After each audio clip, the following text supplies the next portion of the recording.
Relationship influences energy, and energy influences commitment, right? And this has been a predominant reflection across organizations, across management, across team to work across.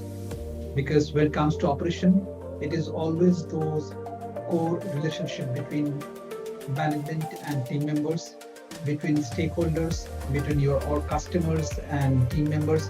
So everywhere it's all about relationship. Yes, you heard it right. And to fix that issue, to address that, research says that every time it is those moment of truth in the business which takes the journey way ahead as well. And it has hardly to do with your core products or stuff like that. Well, it is, but it is just a game of 70 and 30%, something like that, ratio of that. Hi, my name is Avik Avitsa, business coach and consultant as well. And I'm the founder of Better Business, Better Life after being lived in my own journey of being equally in the space of four business ventures. Beside the fact of contributing into the business world, or when contributing across organizations in various stint and functions as well. And that has helped me to get into this journey and mission of helping business owners like you and helping to build a scalable and sustainable business equally as well with better teams and better business equally as well. So in this video, I'm going to deep down the detail of getting those relationships right in the business, the details of getting those energies right in the business, because only when you have those relationships and energies right in business, you have the right commitment from your team members, right? Because if your operations struggle, you struggle end of the day.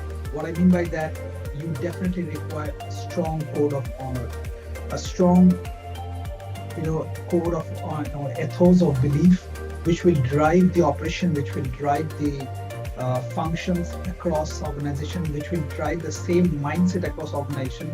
So in short, it's a culture set. And that can only happen when you have a foundation of strong ethos, a foundation of strong code of honor. Yeah. So take this video as a very, very detailed pointer for your business environment, irrespective of the business that you are in, irrespective of the environment that you are in, irrespective of the fact that whichever background that you come from, what is your turnover, all those are nullified. If you have the right mindset and the patterns to break through in the toughest moment of the business, you bang the show. As business owner, as business leader, this is how your team reciprocate with your value of reciprocation. Yeah, it has hardly to do with your shiny side of it. It is more to do with your inner strength or the inner core of it, which your team member always reflects with it, isn't it? Just think of those tough times when you have your team members standing side with you as well. And that's exactly how it happens, because when you stand with high code of honor, with high ethos, your team equally reflects and resonates even in toughest situation of and times and challenges of business as well. Yeah. So I'll deep down the pointers of how to build those code of honor and ethos as well, so that will help you to take it on the table as well. So yes, like I was mentioning, the first pointer to ensure that to build the right ethos and code of honor is to ensure that you ensure that this creation happens in a very sane moment. And what I mean by that is everyone should be in a moment of creation and thinking pattern where they should be able to create in a creation mode, rather than in a business situation where there are like tough times and forcibly you have put them across to create some sort of ethos and code of honor. That will not going to work out. So the first golden rule is ensure that it has to be done. The creation happens in a very sane moment. Okay. So the next things which comes on the table is observe and identify those behaviors across functions, across team members, across different feedbacks from stakeholders, that which are those behaviors which are repeatedly hampering the performance of the business.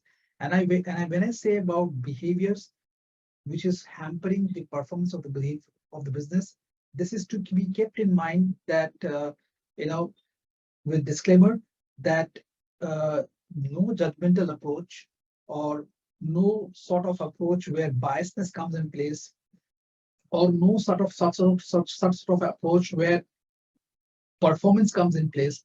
So everything has to be absolutely kept apart when as a team you are creating those code of ethos. Because understand one thing, when your performance goes high or low, it can still be taken care of.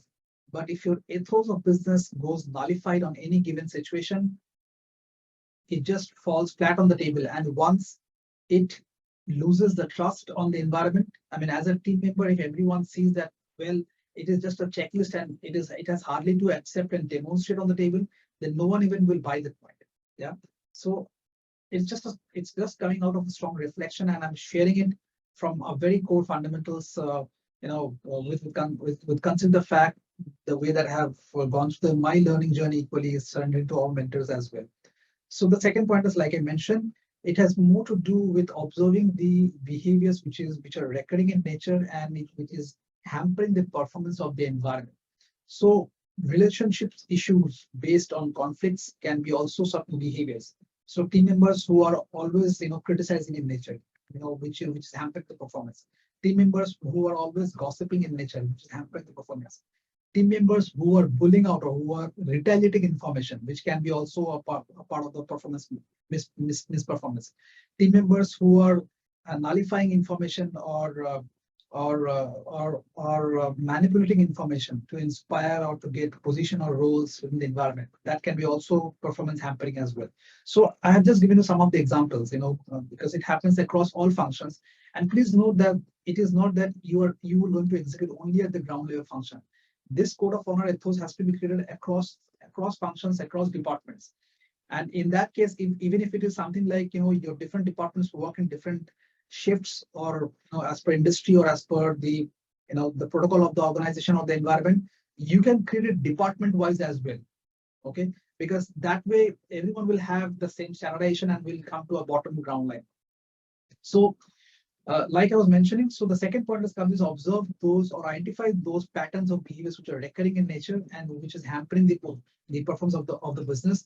And your code of honor or your code of ethos should address those behavior and come up with such code of honor which will be non-judgmental, non-refrainable in terms of patterns and beliefs, uh, and not and refrain from performance oriented matters. Like someone is performing well, then you'll give him a kind of biasness to him in terms of creating that. So no, absolutely not. So these 2-3 factors has to be kept in mind as a disclaimer when you're creating this code of honor or ethos, to identify the bigger problem of the environment, which is the behavior. Because end of the day, it's the behavior which drives the business and the numbers, and it's not the numbers and business which drives the behavior. Yeah. So that's the golden moment. And in order to do that, when you create such ethos and beliefs in the environment as a bind from the team, so just ensure that everyone must participate as a team. So it's like you as a business owner take inputs from every team members while creating this code of honor and ethos. Okay, and everyone would give feedback and inputs among others. So that becomes a kind of participation. And also because everyone has got involved in creating the ethos, so everyone will own the code of honor in terms of not breaking the rules. Once it is created, it has to be demonstrated well on the ground, because the end outcome and objective is demonstration of those code of honor and ethos, right? And then to ensure that this ethos and code of honor that's been created should go with the mission of the team, the mission of the organization, and the business equally as well. What comes first is the organization belief, then comes the team belief, which is the team's mission, and then comes the individual, aspiration, and as such, that way the code of honor that gets created is also executed well, because the outcome is very much clear with business objectives, right? And it's not about individual game or just to create kind of stuff like that and just to put it across. No, absolutely not. So this comes as a second, as a third pointers, that just to ensure that everyone participates in it as well.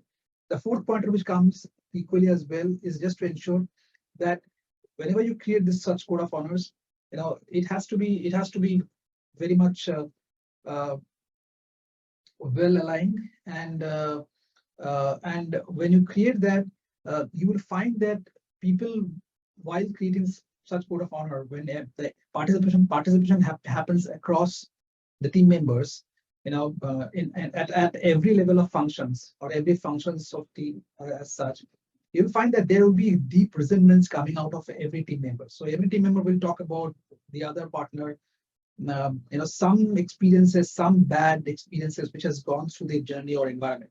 And this is the time where it has to be addressed at a deeper level to come out of such code of honor. So I give you an example for that matter. So example, a high performance person is always been shattered uh, by someone at a leadership level, and that might be his immediate boss in the team as well, and because of which he's in a moment to exit the organization. Now, when you come up with such code of honor, then when he expresses such resentments for his, for his immediate hierarchy as such, that becomes an ethos that no more manipulation or no more retaliation way ahead. So, you know, so creating a kind of strong belief in terms of transparency in communication becomes your code of honor. Yeah. So this way you create such binds. Now, so when we talk about transparency in communication, so what becomes the next point of action after creating this code of honor is to ensure that everywhere the communication has to be across all channels, whether it is intra-organization or whether it is in extra organization equally as well within the team members. So when things becomes more documented, it becomes more transparency. So there is hardly any scope of retaliating things or hardly any scope of mismanagement or kind of manipulation and stuff like that, because communication is key. When you stand on table, what you put it across, that makes a lot of difference. Okay, so it's how you think, is how you behave, and how you act. Okay, so that becomes again. So I have just put up an example to detail out point number 4, which is more on the fact that while creating this code of honor, where because of the fact that the buying is happening from all the team members, so there would be strong mode of resentments, which is coming as an experiential journey across team members that you will come to know. And that's where, with such experiences and resentments that they would share, they would be able to come up with strong code of honor, which I just shared right now, taking transparency and communication as one of the code of honor to put it across, and how your end audience also take it as well as a kind of buying. So that becomes the next pointer as well, which is definitely to ensure that it becomes a complete engagement in buying and proper way of taking the journey ahead, so that there is no hard feeling, and it is a very strong way of take it to the next level, so that you also take the feelings of every team members and you understand how they have gone through the journey. So maybe you will find across team members who are like tenured people in this buy in this process of creating it. And the best part which will happen while creating this code of honor, you will also find some people who are in a legacy mode, who will not be, would like to willing to contribute to this code of honor. So this is also a time where you will be able to identify those dark spots in your environment. Okay. And if they're forcibly been taken in the code of honor, then at certain point of time, these are the people who will deviate your code of honor as well. And that's the point of time where you have to raise a flag. And if you take the call, if they're repeatedly deviating such code of honor and belief, because at times when members or team members or even hierarchies at a very senior level, when tenuity comes in place, then a lot of factors comes in place where it becomes more of a legacy moment of environment rather than meritocracy way of environment. What I mean by meritocracy is purely performance based and nothing to do with biasness or judgmental or legacy based approach in the environment, right? So this becomes very, very helpful for new members as well, where they comes in as a new member in the environment across functions and across team members to contribute. And they are the first ones to highlight such resentments among the seniors and the feeling that they have gathered from the seniors and stuff like that. And this becomes a very, very discussion way of putting and creating those code of honors, so that it becomes a very, very strong way of shaping each other's well and creating a very collaborative way of culture and driving the environment and business equally as well. And then performance and strategies drives like anything for that matter. Yeah, trust my words. So this becomes your 4th point. And the 5th point is, once the code of honor is created, and once we have all those the hard feelings gets gathered, and you addressed all that, and it becomes an equal discussion and all that stuff, you make it a shot on table. There is no deviation to it. Anyone who breaks it is out of the organization, because we don't want one rotten egg to spoil the entire game. Rather, we will have 10 good nuts to continue the momentum and energy. Remember, we talked about it. Relationship drives the energy, and energy drives the momentum of the business and commitment from the organizations and team members equally as well. Because end of the day, what is what? As a business owner, you will not keep on firefighting and go to all the members and across all the departments, nullifying and roaming around day by day and trying to fix issues every time, right? When you have set the standards in on the ground, then people should stick to the standards. And you have not set it enforceably. It is more on the ground that it has been a joint mind that has happened, considering that the fact the organization mission comes first, the team's mission comes second, and individual missions comes in place equally as well. That's how the alignment has happened. So it's very fair and very transparent way of approach and discussion, so that people also get into this mode of execution and actionables equally as well. So the fifth pointer, like I mentioned, once you have created that code of honor, make sure that there's no deviation to it, and make sure you stick, every functions, every department, every hierarchy, every team member stick to it, irrespective of the fact you are a 10-year organization, you are a 5-year organization, you are a 5 crore organization, you are a 2 crore organization, you are a 7 crore organization, you are the leader of the, you are the mid management, you are the team members, you are the executive, you are the grassroots, whoever it is, everyone has to be there aligned. Yes, of course, it will take time to sustain, to build, but the bottom line is this is the foundation of building the ethos and culture and driving the business. So without this, you hardly find it. You'll find even in today's date, 10% of the organization across, the top rated organization across globally, even if we're talking, every organization, every top-notch organization has a code of honor. Okay, I can talk about thousands of case studies that will hardly going to give you any such clear picture, and or for that matter, it will leave out with ambiguities as such.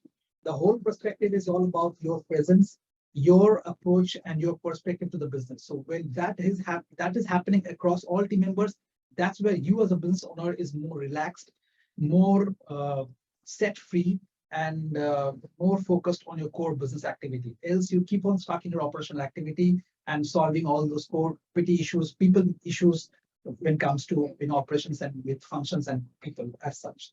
That's where code of honor plays a big high critical role. So very important, no deviation. Point number 5, once it's created, paste it as a storyboard across the organization, across the environment, wherever it is possible, paste it. These are the ground rules, you have to stick to it.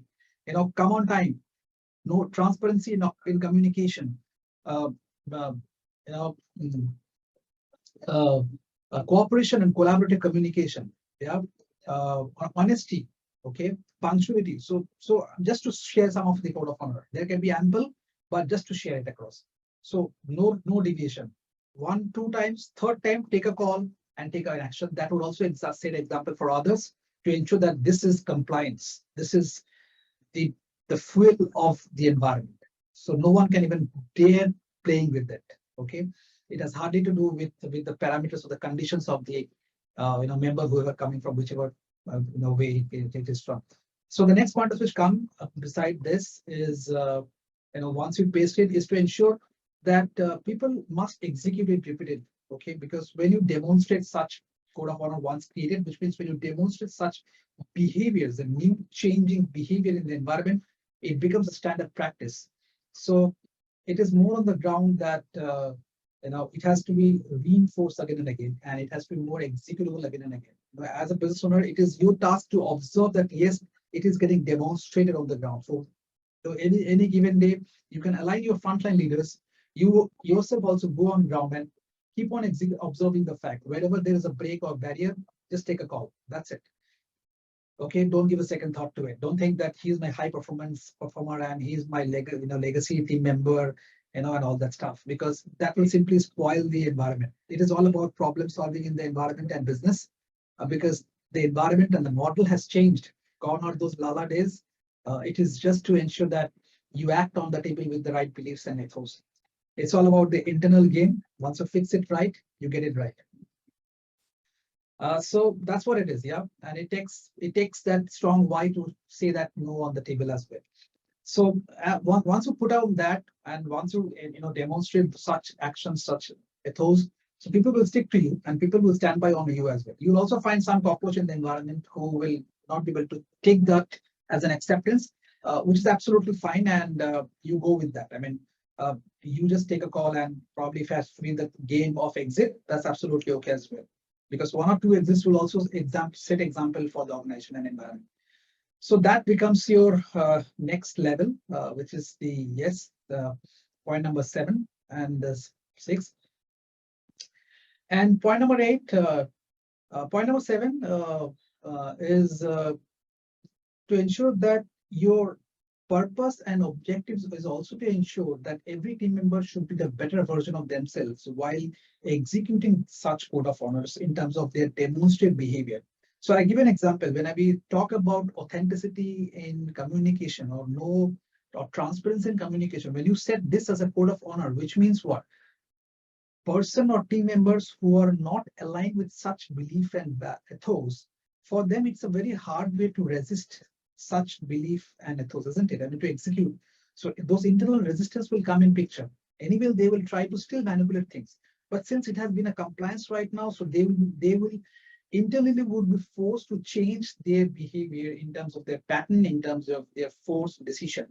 Because remember one thing, end of the day, your need drive your decision. I repeat, your need drive your decision. So if the need is prioritized right, your decision which will prioritize right, isn't it? So when transparency and communication comes in place, and your need is, if you break the compliance, you're out of the environment, you understand what you have to execute as a team member.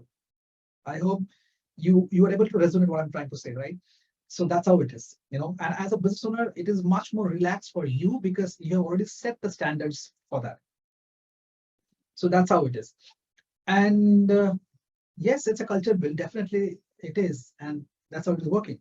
So like I mentioned, it is allowing every team members to come out with a better version, and that becomes also aligned with the mission of the organization and mission of the team as well, to drive performance equal as well. And last but not the least is point number 8, which is to ensure that don't also stretch too much with code of honors. So which means if you're keeping it maybe a dozen, maybe a 10, 12, I think that's good to go in terms of setting the initial code of ethos and code of honors to drive the performance of the organization, the team, the functions, the business, and everything. So too much imposing of it as also might be a little deviation from that matter. Maybe a 8 to 10 rules or 12 rules at the max is absolutely fine to go ahead with that. Most importantly, with an involvement and with a buying and with an exchange of discussion and all those hard feelings, resentments, and then coming up with that. And in that, if anyone deviating, just put them out of the show. Yeah, does that make sense? So I hope this has given enough food for thought as of now, and in terms of execution of code of honor and how to create such code of honor and which will drive your end operations smoothly as a business owner. Because at the end of the day, your job is not to make your environment tough and yourself tough. Your job is to ensure that you actually will be able to focus on the core business activity and review on these people issues with some standard practices. So this is one of the strong standard practices that I've set and shared. So watch this video again and again. I'm sure this will not go to digest and assimilate and absorb unless you go through it again and again and make sure that you execute it right. And yes, share it in your networks as well. If you really resonate with that, so share your comments. I'm really urged to hear out all your comments, and that would also help me to create such power pack video insights as well, which will going to help and address burning issues of your business day by day. And yes, just to ensure that you stay with our upcoming videos equally as well. So like I have mentioned in the beginning, that if you stay till then I'll share you a gift equally as well. So you see there is a link below as well. So in the drop down, just go ahead and download the the high performance copy of the ebook that has been shared, the link below as well, which will help to address equally the top notches and secrets of building high performance team. Generally, such nuggets that are shared in market price worth across 5,000 rupees. But since you have stayed till the end and you've listened to the entire information and nuggets, so this comes to you absolutely free. Then make sure to download that to ensure that you keep getting such power pack videos, insights we had equally as well. And do download and do subscribe to all my channels and getting to my Telegram groups and all that stuff. Do like and subscribe the channels and ensure that keep watching. Also share me in any other topics that you would like to hear out on, when it comes to business. How would like to understand? Share your feedbacks. How do you want to understand and how do you want to get into it? That would help me to give more such powerful videos specific to topics when it comes to business environment. Yeah. With that, Avik here signing off as of now, and look forward for more such powerful, power pack information to share with you way ahead. Till then, download the copy and sign up as well. So Avik here signing off as of now. Share your comments and learn takeaways. Till then, take care. Have a wonderful day. Bye. Take care. Bye.